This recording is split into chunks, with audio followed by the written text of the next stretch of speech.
Okay. Hi, everybody. Happy Tuesday. Welcome to another edition of What You Need to Know. I am Sybil Wilkes.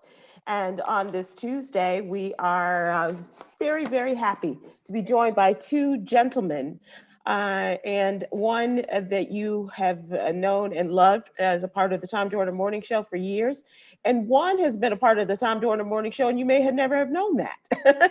But love him, we do. So I say hello to Chris Paul. Chris, how you doing? I'm wonderful, Sybil. Good to be back on with you. I love having you. You know that, and the just the comedic genius and brilliant mind of Chris Paul, and this young man that we have with us today. You may know his name, and we have known him before he was born.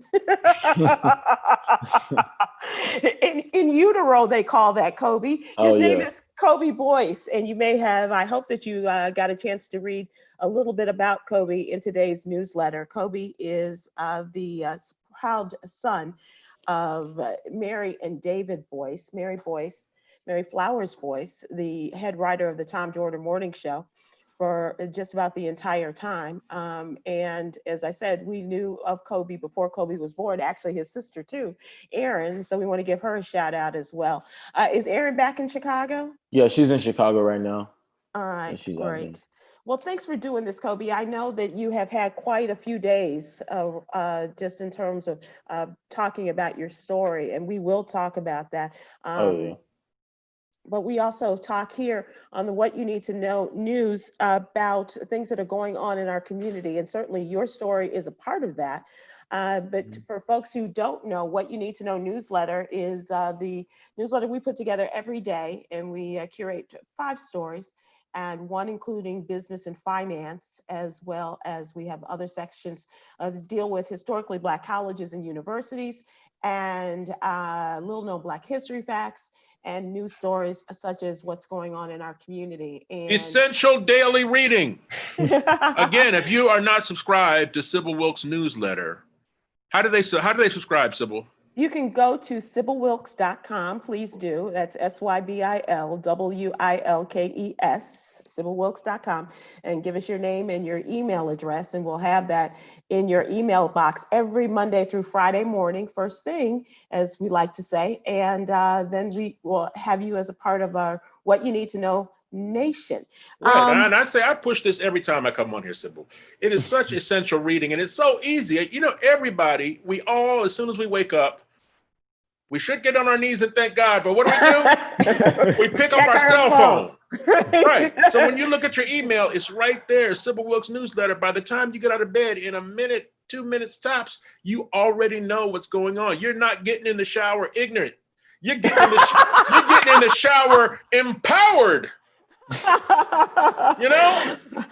That's something for you to think about, Kobe. So we'd like for you to join the What You Need to Know News Nation and get in the shower empowered. And Sybil doesn't ask for credit. So the stuff you learn from her newsletter, take it as your own knowledge. You know, that's right. When y'all are out here and y'all see these young ladies, you go up to them and say, you know, the Dow Jones closed by 600 points.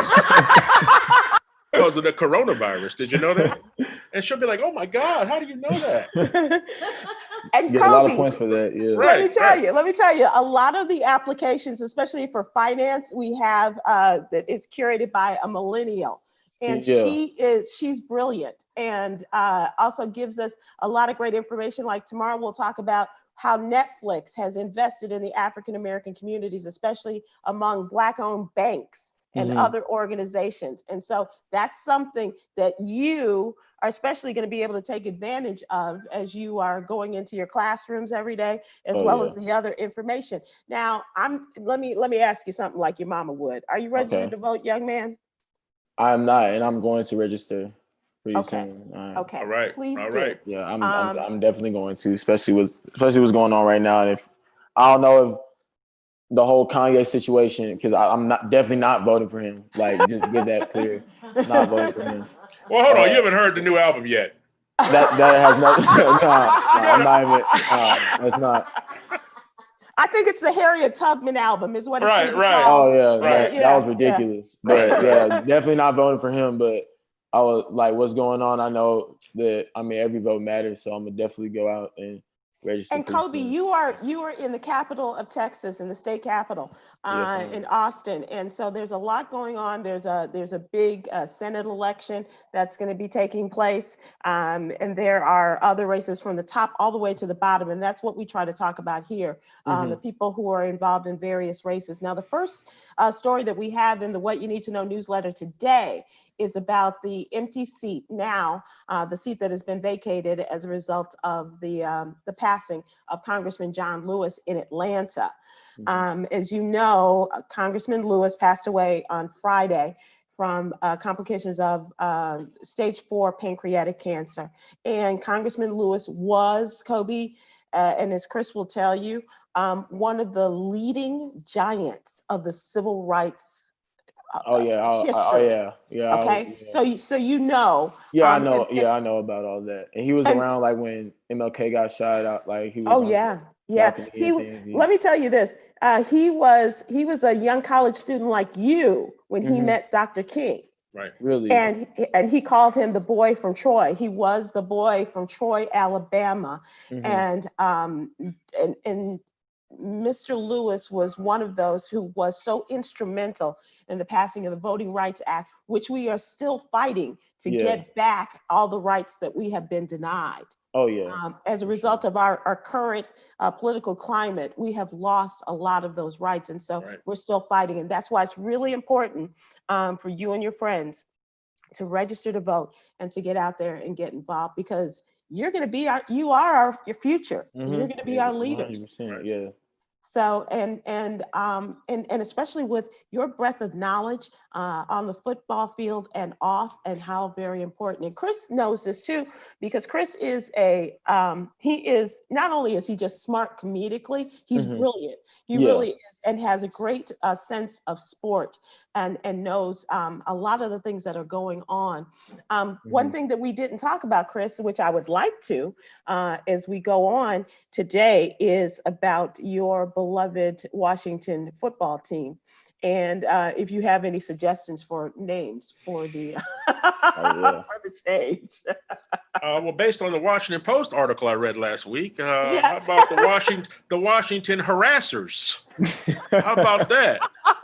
Chris, how crazy was that? I know. And I when I read it, I was hurt. I mean, that's the time that they framed is the time that I was doing a TV show for the Redskins. And I can say this, I know the people I was working with on my crew were all shocked and stunned, because we didn't get down like that. We never worked out of the Redskins offices. We would meet once a week in a bar that they had a deal with, and we shot our show. So I don't know. I didn't know what was going on in the office, but to read all that stuff, it really, I told my wife the day I read it, I said, it really makes me feel bad about all the work I did over there. And she said, well, don't feel bad because you did good work. I said, I know, but it really broke my heart. All of the allegations about sexual harassment, sexual improprieties that were that came out in the Washington Post last week about the temperature and the I guess misogynistic, if we could call it that, misogynistic way of working, and how women were mistreated and sexually abused and harassed.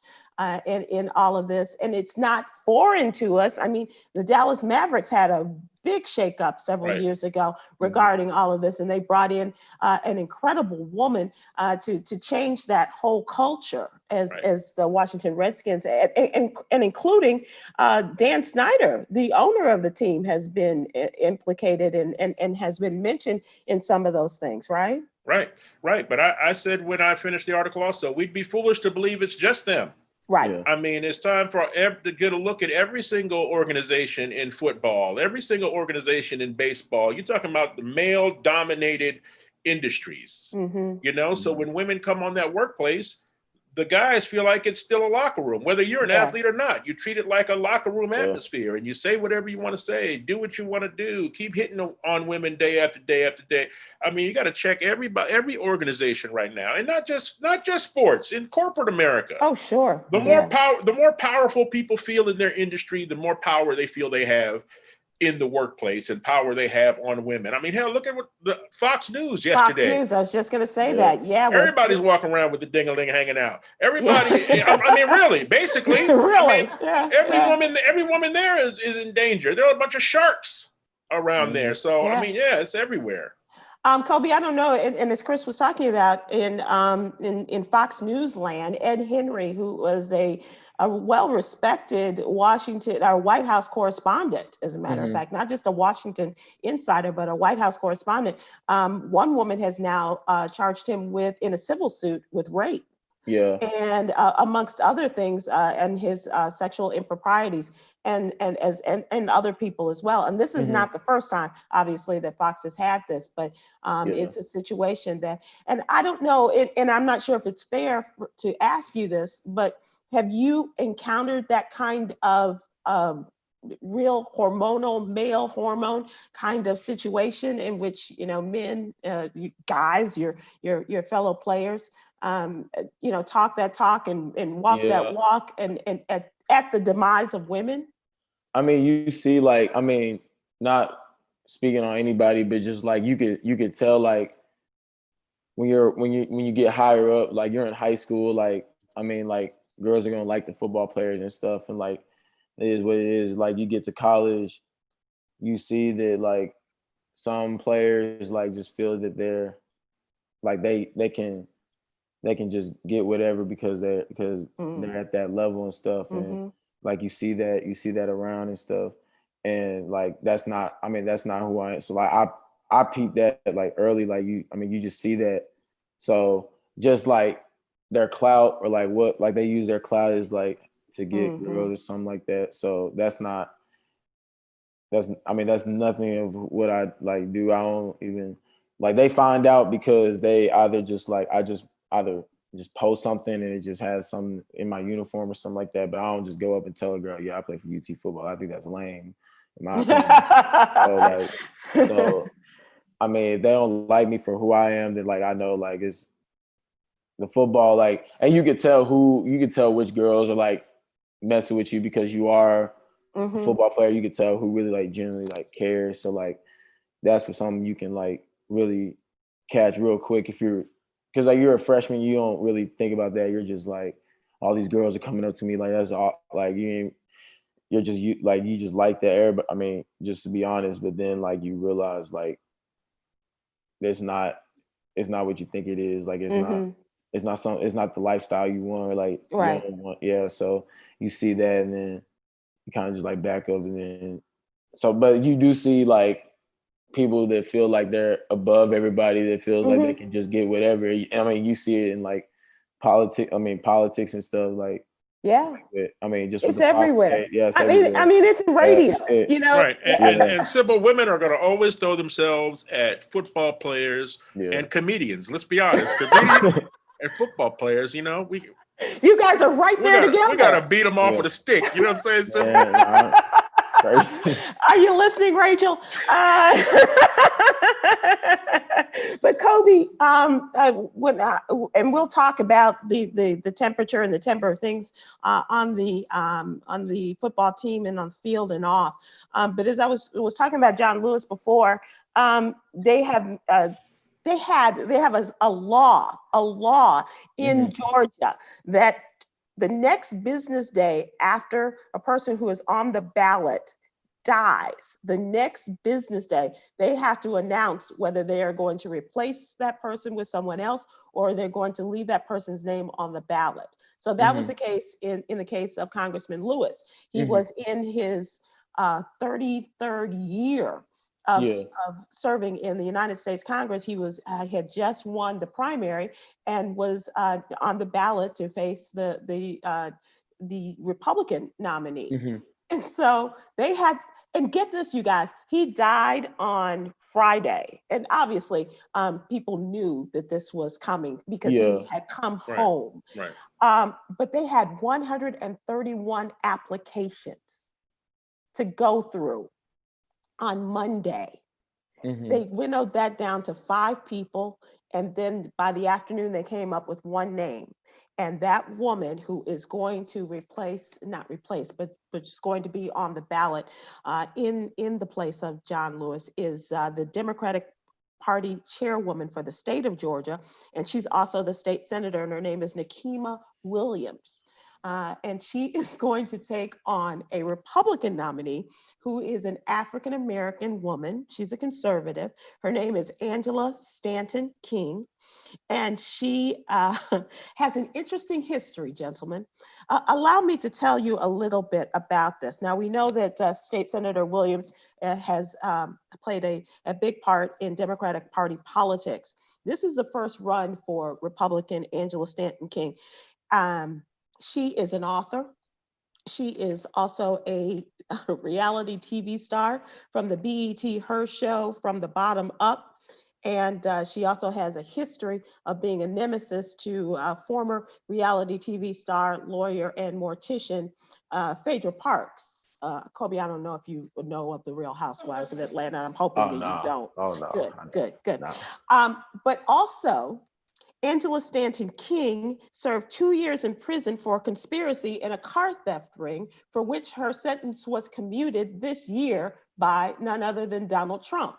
Sybil, I thought you were going to give us information about the sister. I didn't know you were going to. I didn't know you were going to spill some tea. Is that right? She not only did she serve time in prison, she gave birth in prison, and then. Damn. Did she get pregnant in prison? Damn. Oh my gosh. What were those charges again? What did she go to jail for? What's the charge? Conspiracy in a car theft ring. Is that crazy or what? That's the best they can find? That's it. That is it. And she is the guy. And here's the. Where were they watching live PD one night and said, you know what? Her right there. Let's get her. Chris, guess who her godmother is? Who? Is the niece of Martin Luther King Jr., who is the conservative member of the Trump clan. His Black folks, all 5 of them, I think. Yeah, that one. Yeah. So she is her godmother, and I guess she's the one that was instrumental in getting her this pardon by Donald Trump. Kobe, I can't make this stuff up. And these last 4 years in politics, as you know, have been crazy, and it's given your mom a lot of work. Oh yeah. As a brilliant writer that she is. So with that, Chris. Well, if she doesn't get elected at inauguration, she's stealing the limousine.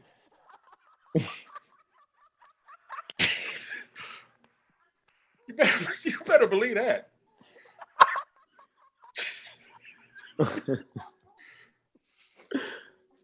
Oh my gosh. So this is going to be a race to watch, as they say. It's not expected to be a really highly contested race, but definitely one in terms of the legacy of Congressman Lewis, and now is lend support to State Senator Nikema Williams in her pursuit of this office. So we'll see.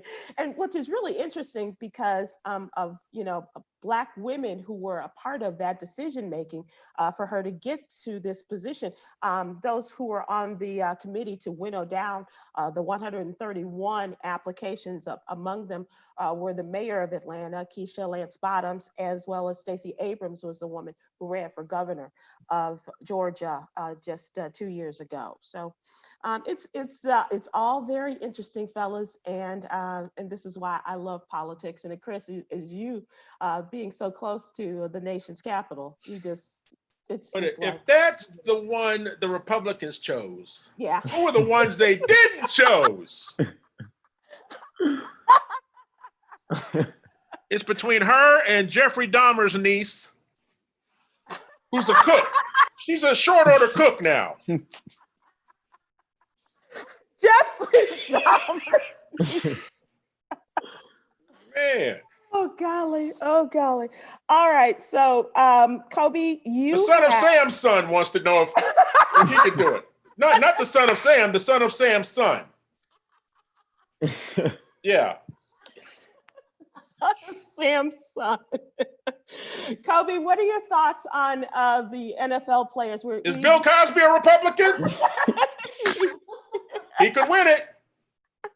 He could win it. Oh my God. Inauguration, Bill Cosby, nobody's drinking the toast. No, we'll pass, Bill. We'll pass. No, I'm on the wagon. For real though.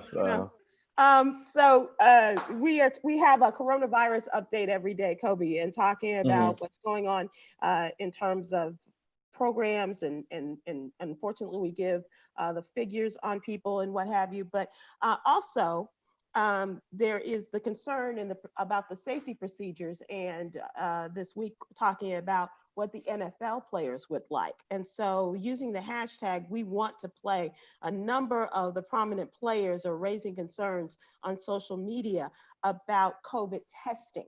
And so, and you were home for a while as the coronavirus started, and then went back to school. What are your thoughts on the kind of testing and things that these players are looking to, the professional players like Drew Brees, Russell Wilson, and Patrick Mahomes are saying that they want to be involved and they want to have a say-so in how they are tested and the kind of testing the NFL is going to undertake?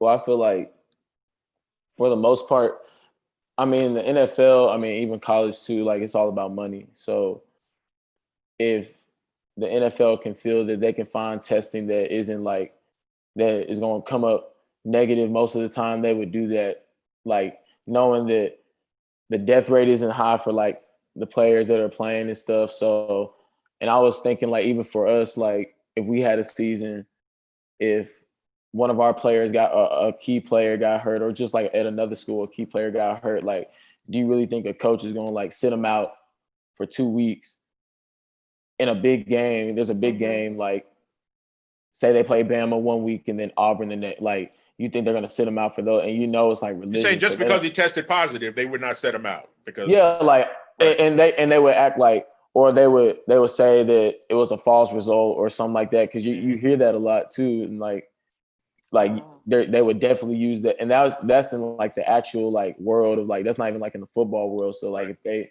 like, of course I feel like they would do something to kind of like sweep it under the rug and stuff, because you know they want to, like, they just want to win and they want to make money and stuff, and that's the one way. Right.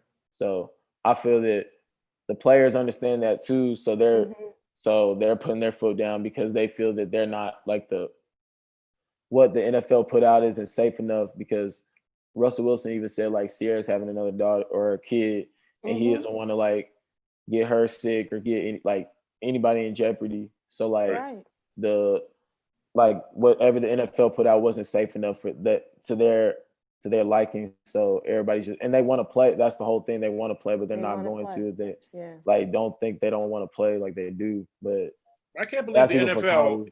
I'm sorry, I can't believe the NFL is not like more on top of this like the other sports seem to be. Like basketball had a set plan and they followed it, and it's successful. They put everybody in a bubble. Yep. Everybody was quarantined. Press was quarantined for 7 days. They couldn't even leave their little hotel room for 7 days. Everybody came out. Now this week, everybody came out, and I think it's like 346, something like that. Everybody is negative. Right. So now, as long as they keep just those people in the bubble, it will remain a negative environment. That's also what would happen in our country, by the way, if everybody stayed home for a couple weeks and everybody wore masks, it would die. Right. And that's what happened inside that bubble. Coronavirus has died. The NBA figured that out. I don't know what the NFL is doing. I mean, it's not surprising. The NFL has always been slacking and like whatever even just like with the kneeling and stuff, like how they took that, like with the Colin Kaepernick situation, like they seem not to care. They only just care about the money. I mean, the NBA cares. I mean, I'm not saying the NBA is perfect, but they at least understand more. They're more player league. So the NFL is more just about ratings and numbers and stuff. So I feel like they don't really care. Like as long as they get their cut, like it's Right. Roger Goodell's demonstrated that. He's slow to come around and a lot of these things. But you're right, Chris. If they would just do that, like they did with the NBA, things would be a lot different. Mm-hmm. They absolutely would. So we talked about Kanye a little bit ago, guys, and obviously Kanye has made some comments and has had a campaign appearance just the other night and said some things, revealed some things that perhaps his wife would have preferred that he kept within the family regarding whether they were going to keep their first child or not, right. Talking about his own father and mother and how his father did not want his mother to keep him when she was pregnant. And it was just a lot. It was just a lot. And I have been maintaining that we don't give him this attention for the wild and crazy things, because he's in the midst of an episode. He's in the midst of, I think, a bipolar episode. But I'm not a professional. I've heard that he has been diagnosed as such. And so his cry for help is what I'm stressing and want people to really talk about, and not the ridiculous things about Harriet Tubman or his love for Donald Trump and then his hate of Donald Trump, regarding him as a father and blah, blah, blah, and then the things within his family. But do you think that people are finally, coming around to the notion that we cannot highlight the craziness and we have to look at the real issues and the difficulties that he's going through? I mean, well, he's in a very, very unusual position. He's suffering apparently from mental distress, and he's a billionaire. And so the combination of the two means you can surround yourself with people who only care about the second part of that. Yeah. The fact that he's a billionaire. He's so rich and he can do whatever he wants to do. He's not listening to his wife. He's not listening to her family. He's painting them as they're his adversaries now. They're the reason for him going. He's not listening to them. He doesn't have to. You will find he has a posse of people that will do whatever he wants. I mean, who set up that press conference for him? Who that's in his circle said that's a good idea? Yeah, you should do that. What he's surrounded with people who just won't say we shouldn't do that. Right. That might be a bad idea. You're not feeling well lately. So they let him go and they let him shine this light on himself. But I mean, it's not funny. No, it's not funny. No. I see a lot of jokes out there on the internet. It's not funny because the guy is going through something, and there's a whole lot of people going through something. Yeah, that's true. And when you bash Kanye for his mental illness, other people won't step forward because they don't want to catch that heat. They don't want to catch that smoke that Kanye's catching. Right. I mean, it's sad, and it's just sad that he has to work all this out in public. Yeah. He needs to take some time and get some help, but he's going through it, and he wants to do it on camera. He has adjusted to a reality show life, and now he's making his life a reality show 24/7. Yeah. Yeah. This campaign and whoever, is trying to get him on the ballots as in the various states as an independent candidate. And it's just, and even was it Sunday night where he was tweeting and going off on Kim and her mother, Chris, and all of that. It's just like, it's crazy. It's just, it's so many different kinds of sad. And if Kanye West was completely sane and not having any kind of mental issues, it would still be a bad idea him running for president. I mean, exactly. the fact is, right. Donald Trump is so terrible. You know how they used to tell you as a kid, you could be president one day. You know damn well little Daryl's not going to be president. Little Daryl. Little Daryl is not going to be president. You know the boy is not smart. He's not, right. No. You hang his little pictures he draws in school inside the refrigerator. That's how terrible he is. You don't want to display that. But we tell him that anyway. But Donald Trump, everybody believes they can be president. So another superstar, like it would get, Kanye would be worse than Donald Trump. Yeah. Oh, he would. He would be worse than Donald Trump. Yeah, I mean. And that's hard. God. And that's hard to fathom. Yeah. I mean, right. One thing that Donald Trump makes ridiculous speeches. Kanye's going to do it with auto-tune. That's true. The State of the Union should not have a beat behind it. Okay. You know. Oh So my you gosh. use Kanye. Kanye's here. Kanye has a purpose. His purpose for us all to be able to discuss the problem in this country that is mental illness. Mm-hmm. If Kanye serves a purpose right now with what he's going through and it means something to the rest of this nation, let that be it. Yeah. Take the focus off of Kanye because we know something's wrong with him. Now, who do you know in your life that something may be wrong with? And recognize that Right. that you know, where have I seen this before? Oh, in my family. Oh, Right. you know, in my office. Right. And it is Right. true. That is absolutely true. And use this as a teachable moment too for our children. So let me tell you guys, on Saturday, I was sent a text with a tweet, and it came it came out of the blue for me, not in terms of what was revealed, but the openness and the true spirit of of letting the world know what's going on in this young man's world. For a few years now, I have been battling depression, and I let all of my emotions build up, and it wasn't a good feeling. I used to be scared of discussing this and kept it all to myself. And anyone who is going through the same thing, please talk to someone. You are not alone. Everyone is struggling with something in life, especially in these times. Take care of yourself and your mental health because, I'm sorry. Please take care of yourself and your mental health because you won't be able to operate in anything you do if your head is not in the right place. And that's where I felt I was, and I'm going to be taking a step away from football and work on myself. I'd like to thank all of my teammates, coaches, friends, family, and of course, and now it's messing up for me, Cubby, for being with me on this journey. It wasn't what I expected, but I definitely learned a lot about myself and learned some valuable life lessons in this time. I will continue as a student at the University of Texas and will continue on the journey of getting my degree. This decision wasn't easy to make, but I feel like it was much needed. I appreciate the fans and all the support that you have shown me in the years from a recruit to now. And I'll always be a Longhorn, and I hope you guys can bring back a Big 12 championship and a natty. Love you all, and I'm excited for my new journey.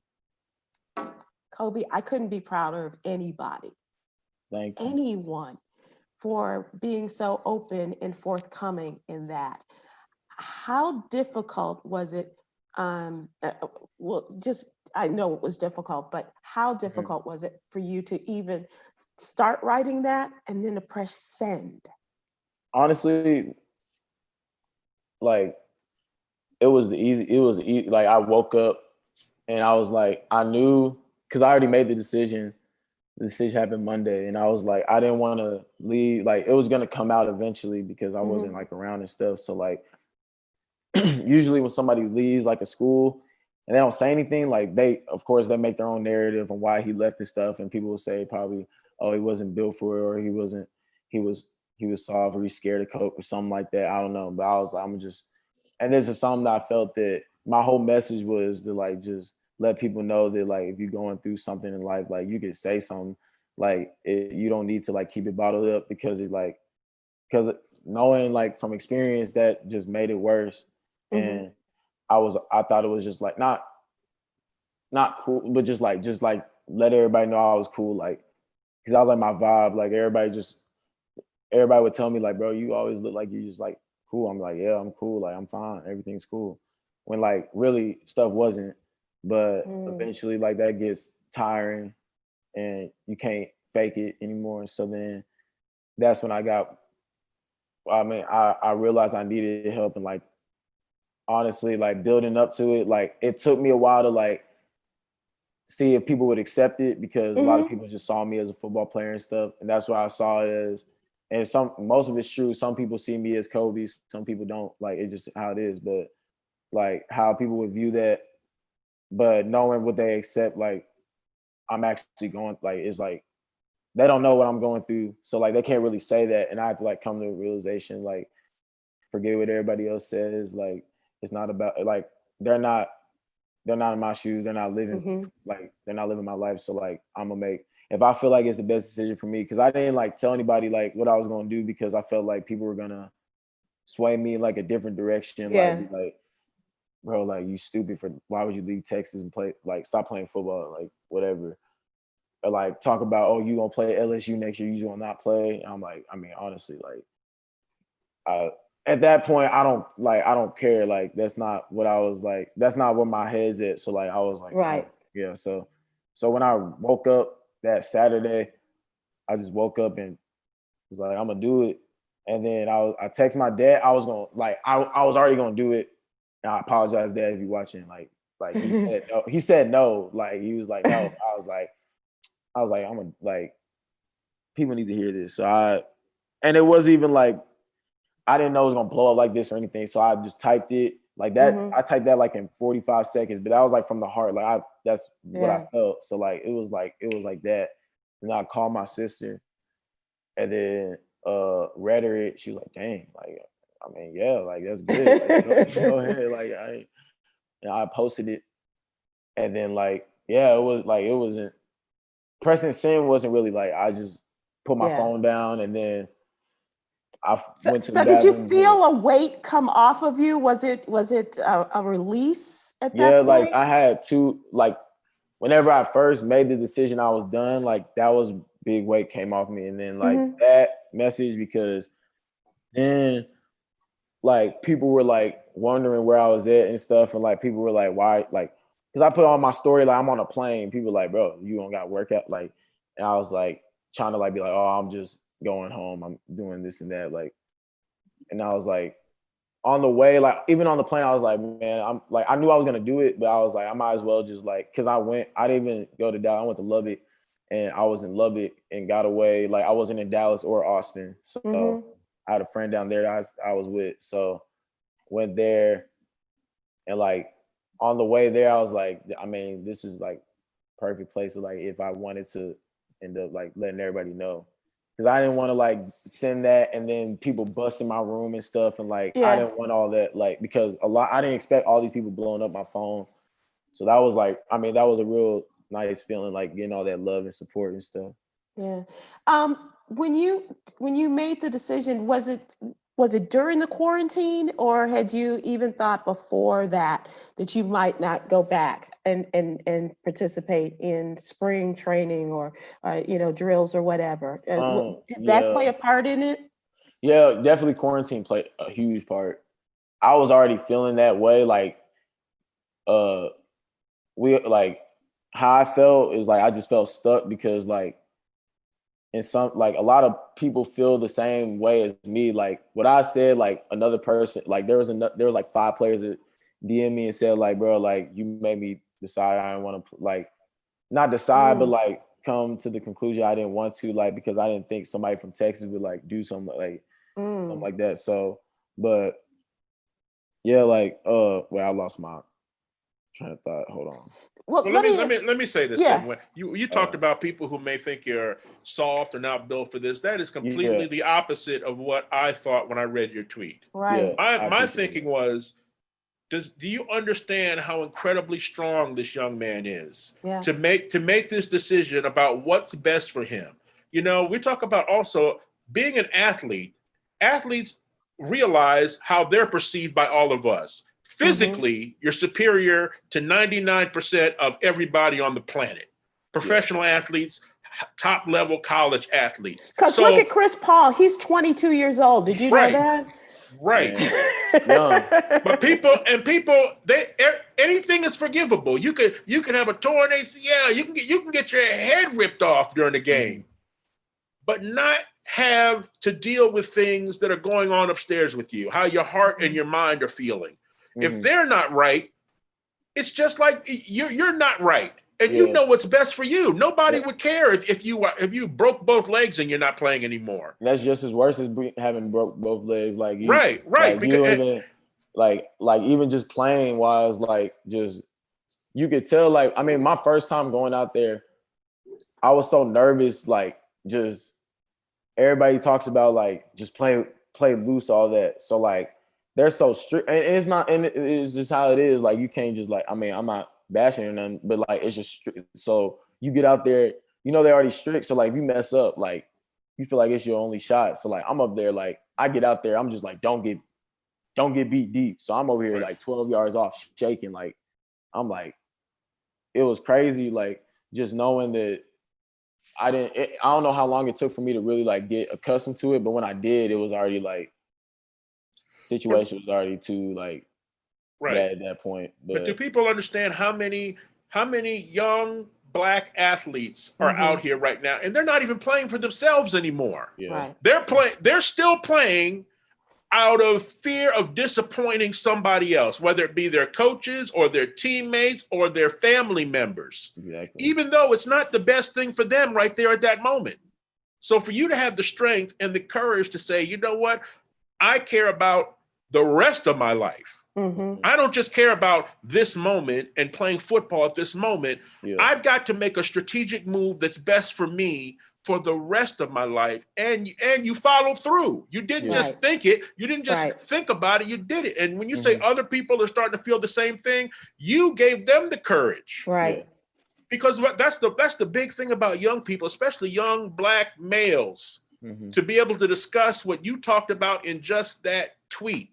To be able to talk about it openly, it may give some other young people the courage, you know, because I know people who have dealt with depression for years and they weren't even able to say it out loud until they're in their 30s. Yeah.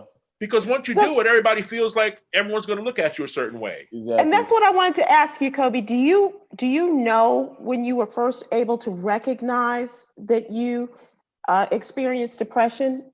How young you were? I mean, I like noticed like I was like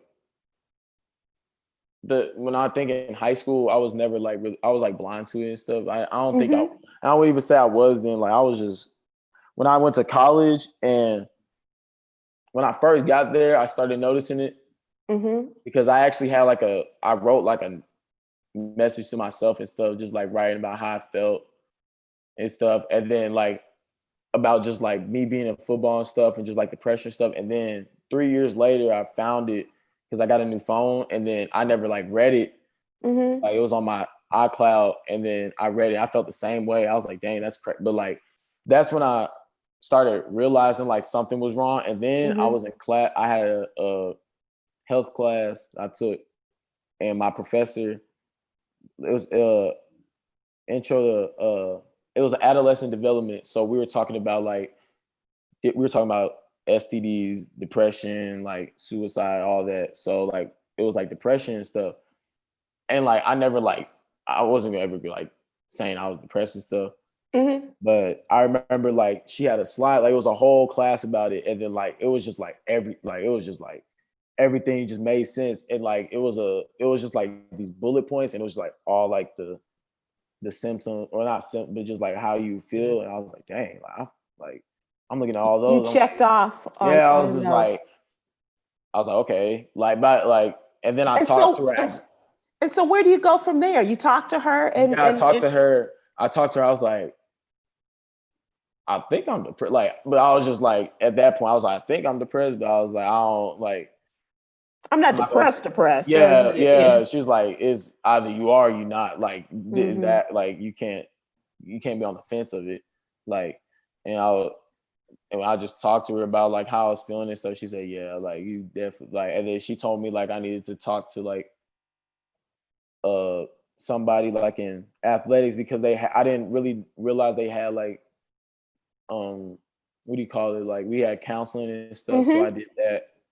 And they put me on antidepressants and stuff. So that was like something huge. Like I didn't even know I heard of it, but I never like thought that I would even need it. So I never like looked into it. Right. So did you follow the directions and take them, or did you hold off on doing that? Yeah, I did. And then when I went home, because usually UT pays for like the insurance for that. But so I wasn't in UT, so they sent it to Dallas. And it was like $400 like in Dallas. I didn't have it. And honestly, that was like something big too, like at home, like just quarantine and stuff. That was like, but I felt I didn't want to leave, but I knew I needed to, like, if I didn't leave, I probably would have just been still miserable knowing that I was still there. That it was like I was just like, it was like I was just kind of not babysitting, like leaving or nothing like that, but just like kind of just like not really doing what I was set to do, because I was really, I had planned doing this for a while, so it was just me pulling the trigger and really doing it. When you saw those things on the board, on the slide, what were some of those signs, some of those things that you might be able to share with people that you said, yeah, that might be me. Yeah, that too. Yeah, just like I was always just my self-esteem was just real low that time, and then I was always like my sleep was real bad, but I wasn't sleeping like that. I was up to like, I knew I had to work out at like, I had to be up at like 5:30, and then I'd be up at like 2:30.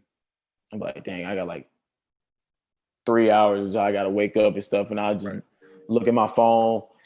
45 minutes would go by. Like it was crazy, but like that, and then just like not wanting to eat. Like I wasn't like, and I'm not a big person either, so I wouldn't. Yeah, you've always had an interesting diet. Yeah, I have. And relationship with food. Yeah, but it was like abnormal. Like I wasn't, like I was not eating, and that was like, and the big thing, like since I've been in college, was like my weight.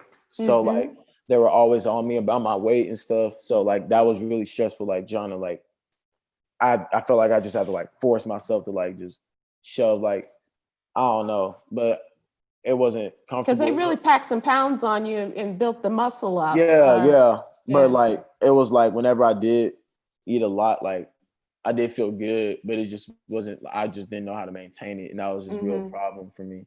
And I always like thought it was like and I would get like in huge trouble for it, but I knew it wasn't like I was purposely just trying not to eat. Like it's not like I'm just sitting here and like not. And so, I was like, yeah. Beyond taking the antidepressants and to enhance your mood and what have you, what makes you happy? What do you like to do that makes you happy at this point? Honestly, especially in quarantine, my parents can attest to that because they were very annoyed with it. But I was on the video games a lot. Love me some Call of Duty. My son is 25. He has spent his entire quarantine yelling at the top of his lungs, killing people. Props out to him, and tell him to add me because I need somebody to play with. But I will. Madden, I'll just play Madden or something like that, or I like listening to music and just watching YouTube, because I watch a lot of like Joe Rogan or something like that. Like just something that just keeps me like, I mean, I don't like watching like, I'm not really like acting shows and like that. Yeah. Because it's just, I don't know, I just don't like it. I just like watching like things that are really happening, or something that like documentaries, or like watching, like I watch like Animal Planet and stuff. Not animal, but like BBC or something like this. So gotcha. So yeah. And so after you sent the tweet, you talked to your dad and your sister. And I was asking, did you feel that weight, kind of raise off of you and to escape? Do you still feel that? Do you still have? Okay. Yeah, I feel great right now. Like, I mean, not saying life's not just gonna be like a skyrocket, but like that's just something big that was just a big load that came off of me. I don't have to like worry about this, and then I have football, like, because that was really stressing me out. So like just even school in general, because I was struggling in school a lot, because like just knowing that I had football, like just, and they say like, they get on us about like having your grades right. In Texas is like, if you don't know, Texas is ridiculously hard. Like like people in top 5%. And like I was never big in school, never a big school person. So like that was like a big, and like the whole theory of like tutors doing your homework and like girls coming up, like that's no, they don't do that. That doesn't happen. That doesn't happen. Like, and if they will catch you doing that, like if that does happen, like so like scholastically, where are you? Are you a sophomore, junior? No, I'm about to be a senior. So you're about to be a senior, okay. So and I graduate. We're trying to figure out if I graduate in spring or summer, or I think it's spring or summer, one of those. And what's your major? I'm in youth and community studies. And what does that mean? That's working with kids, like working with younger kids, like in either school or like just in daycare or something like that. Just even like God, or he could work for the president. this president. yeah, for real.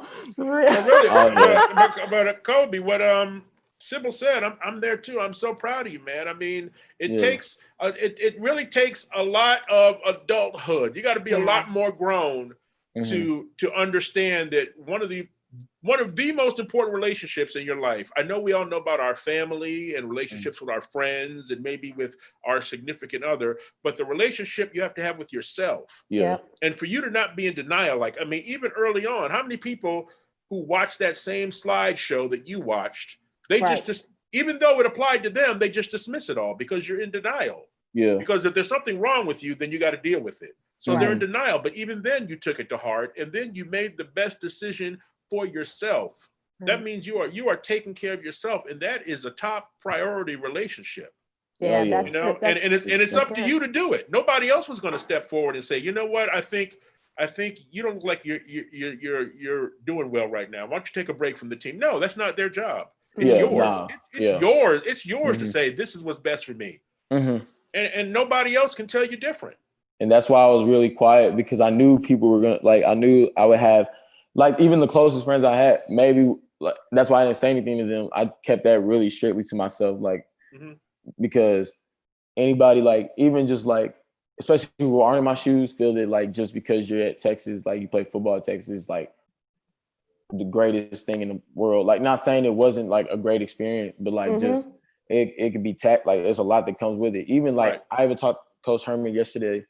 Like we talked yesterday, and like I was saying, like, shoot, like I'm not even trying to compare like stress, but like you the head coach. Like I know that's like ridiculous. Like, and he like laughed, but he was like, hell yeah. Like he was like saying like, and he's like, I mean, we're cool. Like I've never had an issue with him. Like we've always kept it 100 with each other. But and you didn't even commit under Coach Herman, right? I committed under Strong. Yeah. So that was like big. That was a big thing too. Like I'm not saying like it would have been different with Strong, but like that's something that as a kid, like I'm 18 years old and I commit to this guy, and then like he gets fired, and then Coach Herman, like, and I didn't even watch Houston football like that, but I saw like they were winning though. So like you see that they're winning, and then he called me like that night he got hired, and he like said, I want you to stay, this and that. And I was like, okay, because I was really about to leave. Because I was like, I didn't know what, because they said that Herman was gonna go to LSU. Like that was like the story then. So, and people were telling me Herman was gonna be there, our next coach, and then a story came out that he was going to LSU, and I was like, all right, yeah, I'm out. So I was about to leave, and then apparently like this before like the headline came out the next day. Like, I guess it was just like behind the scenes. Like he called me and like said he's coming to Texas and he wants to honor my scholarship. Like he wants me to stay. And I was like, okay. Like, and like I've never had an issue with him. Like we've been, he's always believed in my abilities. I've trusted what he's said in the time me being there and stuff. And I mean, he wants to help. I mean, he's going to, like the meeting yesterday, he just talked about, he just wanted to help me in the future, just make sure we were like in touch and stuff still. So that was good, like knowing that I had that. So But yeah, just going back to I just made sure that I didn't let anybody know my decision. So Kobe, we don't have a lot of time. We're about to lose our time, but as we close this out, what's the best advice you can give to people who might be going through the same thing, in terms of how they might deal with the next step in their lives, as you have gotten to this point? And how do we, as your friends, your family, what can we do to help other people, young people, especially young men like you who may be going through the same thing? Yeah, I would say, honestly, the best thing to do for somebody who's going through something that, I mean, of course, like, don't feel like you can just keep it bottled up. Like, it sounds good, it sounds cool to like just not think that you can just like, you can cry every now and then, you can do whatever. Like it's a part of a human. Like, we're humans, so that happens. Like, there's a reason why we do that. So doing that is gonna help you. Like, you crying or you like being able to just like let somebody know how you feeling, or just like, even though the situation may not be solved, just knowing that you told somebody and they understood what you said, and they did, like, that feels good. So, and that was something that even Coach Herman, like with my coaches, like that could have happened a long time ago. That could have happened like 3 years ago, like me just wanting to leave and stuff. But like, they really like if something happened, like they would wait and let me like talk it out. We would talk it out and stuff, like, because they know what I did wasn't like, because some people do stuff as a knucklehead. Like, I'm not saying I was either, but like there were some situations like it was just like I just wasn't there. Like, and he knew I wasn't a guy who just like who would just not show up to stuff or do this and that. Like, we would talk it out, and we would like, and so he got to understand why. Like, just having that made me stay longer. So just knowing that if you're going through something, like just having an outlet, having somebody to talk to, especially somebody that is around, I would say around your age too, because they're relating to the same like things as you, like talking to somebody older, like they may not like, just like the culture and stuff, like they don't understand. Different. It's completely different. Yeah. So that was something that, and even like people were hitting me up, like not even just football players, but just like people were just like DMing me, talking about they were going through. I would just like I'll text this one dude, and we were just talking, just knowing that I feel like him knowing that I was just there, like that helped this situation a lot. So like, just being there, knowing that could help somebody, like that's all I want to do and stuff. So that's honestly my advice, to just like be able to know that you have like, that's why we act, like we talk, like we have a voice. We can say, like, we feel like we're hurt, we can say it. Like, don't keep it bottled up, because that just kills you inside, and and then it'll make you do things that is like unhumane or unlike not like you. Right. Like the stuff with Kanye, like maybe that, like, you don't know, like it looks bad, like I mean, some people see it as funny, but like, he lost his mom, like I don't know what, I mean, he's battled alcohol, like drinking problems and stuff. He's gone through divorce and stuff. So like, you don't, like, maybe Amber Rose was like his one, like, and he lost it. Like, but you don't know that. We don't know. So. How do you know? Yeah. Well, Chris, do you want to leave Kobe with anything? I mean, I want to thank him, man. I want to thank you, Kobe, for your truth. I mean, it was already a big dose of truth when you sent out that tweet. But now to be willing to stand behind it and help, like you tweeted something that you're going through, and what the decision you made for yourself. Now you took another step. You came on here with Sybil Wilkes, and for an hour talked about it openly, and it's going to help somebody else. Somebody watching this broadcast today is going to be impacted by this, whether for themselves or someone they love. And I'm saying, man, you're doing some real grown folk stuff at a young age. I appreciate that. Really, man, really. And whatever you do from here on, man, you've got the full support. and the might and power of the TJMS behind That's you. right. Yeah. That's right. Yes, sir. That's right. Yeah. And we are there. We were there from the very beginning, and we'll be with you all the way. I appreciate that. And I feel like, you know, I have. I mean, I remember Kobe running through my apartment at one point, just picking up stuff and crashing it, you know, and his sister running after him and Kobe, put that down. And then watching you play football, and now watching you be the man that you are and doing this really adult-like thing that a lot of adults can't do. Right. I'm so very proud of you, and I can't thank you enough for being so open and honest and with your feelings, with where you are, and I'm very excited about your future. Thank you. Really am. I am. Thank you. And give your mom my love. I will for sure. And if you need me to talk to your daddy, oh yeah, I got you. Kobe boys, thank you so much. I appreciate you. And like I said, I'm gonna be there for you and whatever we can do. Okay. 100%. Chris, where are you gonna be next? Where's your next? We're gonna try and hit the road, Sybil. We're gonna try and do some stand up. They got some social. I mean, I got to go over some details. They said it's completely social distance, but it's a comedy club up near Baltimore, Magooby's Joke House. Me and Huggy Lowdown are coming out of quarantine, July 30th through August 1st. So get your tickets at magoobysjokehouse.com.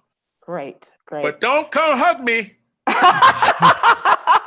No hugging. No hugging. Just keep it moving. Once again, guys, thank you so much. And tomorrow, Stephen Hill will not be with me, but I will have radio legend, radio royalty, Donnie Simpson is coming on tomorrow. Yeah, your boy. He's nominated for the Hall of Fame. That's right. That's right. So we want to talk about that. Oh, we got to say happy birthday, George Wallace. George Wallace and Kim Whitley today. Oh, wow. Yeah, wow. Yeah. That's great. And Kobe, you just had a birthday on the 11th, so happy belated birthday. Happy birthday. Thank you. Okay, sweetie. Thanks so much, everybody. Thanks, gentlemen. Appreciate you. All right, love you. And we will see you all tomorrow. Have a good one. Be safe. All right, baby. You too. All right, bye.